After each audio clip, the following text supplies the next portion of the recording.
Good morning. Buenos dias, mi gente. This is Joseph Womack, pastor of the Savannah First Seventh-day Adventist Church, coming at you with your weekly video message. I hope you're doing well today and the end of April. It is about the 5th or 6th week of this quarantine, and I'm sure if you're like me, you would be ready for it to be over and go about your life in a normal way. I'm not sure if that'll ever happen again. People talk about having a new normal, and that's perhaps what we will have. But it's made me be thankful and think about many things. So what I want to talk to you about today is tied into the sermon series we're doing at the church, live streaming at 11 a.m. on Saturdays. If you go to the Savannah First Seventh-day Adventist Church Facebook page, and I think we're going to get it up on YouTube either this week or the next. So stay tuned for that if you are into that kind of thing, different platforms as the kids call it. So in the series that I'm doing, it's called Health in the Time of Virus. How do we maintain a sense of health and well-being in this world in which we live, which has lots of pressures, lots of expectations, lots of new normals, as I mentioned. So in the first week, I talked to you about that you need to deal with your faith and your life in the real world. Admit the dangers, admit the darknesses, admit the depressions, admit the good and the bad, and be aware of what's really going on. And don't act, if you're a person of faith, don't act like it's okay because we have Jesus, or it's okay because I know God.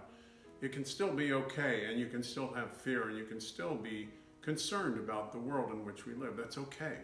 God made us human. Be fully human. The second week ties into what I just said, that God has called us to be unique. He loves each one of us for who we are. Each one of us is different in the way we're made up, our background, our stories. Some of those stories aren't quite so good, but they make us who we are.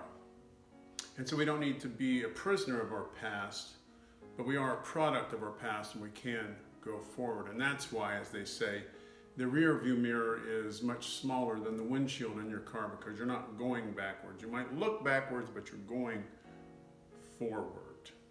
So now this week, what I wanted to talk to you about is that you need to keep your focus. Whatever are the things that are important to you are the things that you need to stay focused on. So that brings to mind, what are your priorities? Is it family? Is it finances? Is it your faith? Is it your health? Whatever those things are, they're probably, within the context of 5 to 10 things, they're probably the same for all of us. Whatever those things are, the main thing is to keep the main thing, because it's easy to get sidetracked off into distractions. Distractions keep us from staying focused on the main thing. If we stay focused on our priorities, if we keep pursuing our goals and our dreams, then we will be happy, because we will feel fulfilled. Try saying that 5 times real fast. So it made me think of this cute little story that I wanted to share with you. When my kids were younger, Vonnie and I have 2 sons, Aaron and Adam, and every Friday we would clean the house. And so one of their chores was to clean their own bedroom and clean their bathroom. And so I might be vacuuming and Bonnie might be doing dishes or something, but occasionally I would always be the one to go check on the boys and what they were doing. And oftentimes if it got quiet, you might know this as parents, when it gets quiet, that means they are up to something. And so I went to check on Adam quite often, more than Aaron, because Aaron would be slow and steady, whereas Adam would be like this. He would be really doing a good job, and then you couldn't find him. So it wasn't uncommon to walk into Adam's room and find him on the floor attempting to straighten up his bookshelves, but then he had found something on the bookshelves, like his collection of Pop-Tops from cans that he had saved. Why he was collecting Pop-Tops, I don't know. I'm sweating because I just finished working out, so excuse me. So Adam's on the floor with this collection of Pop-Tops, all spread out. And I'd say, Adam, and he'd go, what are you doing? Collecting my Pop-Tops and counting them. What are you supposed to be doing? Aren't you supposed to be cleaning your room? I guess so. So you see, he got distracted. And when he got distracted, he lost the main thing. He lost his focus. And that's a biblical principle as well. There's a story in the Bible where the Apostle Paul, in the book of Philippians, which is in the New Testament, says he lists all of these things that he had as a scholar and as a Jewish person. He says, I was a Hebrew of Hebrews. I was of the tribe of Benjamin, which was a well-respected tribe.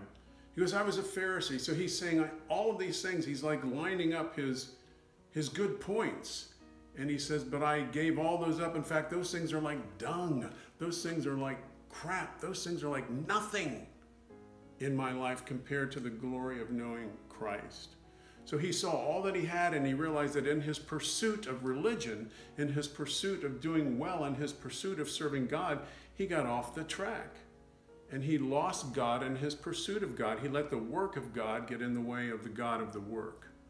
So he got his focus again. He said, I would give all of those up for the sake of knowing Christ, because you see, that is the goal, to know God, to be known by God, and to know him for yourself personally. So that's keeping your focus. So when you know what you're focused on, when you know what's important to you, and when you pursue those things, then your life is full, and then you have good health in this time of virus. So I'll leave you with that today, and to just say, God bless you today. May you dwell on those things that are important to you, whether it's your family or your faith or fitness or good food or sharing or fun or laughter, whatever those things are. It's when you pursue your passions. It's when you are filled up with your passions.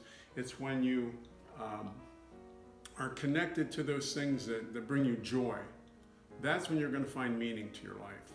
It's when you get distracted and you're off in the wastelands, when you got your pop tops laid out and you're supposed to be doing something else. It's when you've lost the plot and you don't know quite where you're going that you will feel lost, because that's really the truth. So pursue your goals today, friends. Pursue good health in this time of virus. God bless you. Don't forget this Saturday at 11 o'clock, you can live stream with us. If you need something, you let me know. You can call me or text me or write me. I'm here for you as much as I can, from Savannah, Georgia to wherever you are. So God bless you today, and we'll talk to you later.